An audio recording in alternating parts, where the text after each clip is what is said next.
Your customer will be able to log on to the Customer Support Portal using a username and password given by your organization.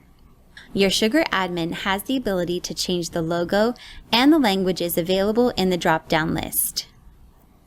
When your customer logs in, they will be able to see all the modules your Sugar admin has given them access to.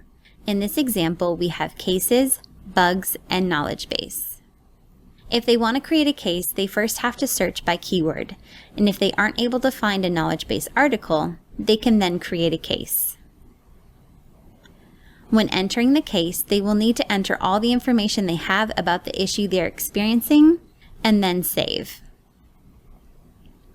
If they want to add a note, they can go back to the case and click Add Note. Type in the title, the subject of the note, perhaps attach a file, add a description, and then click Save.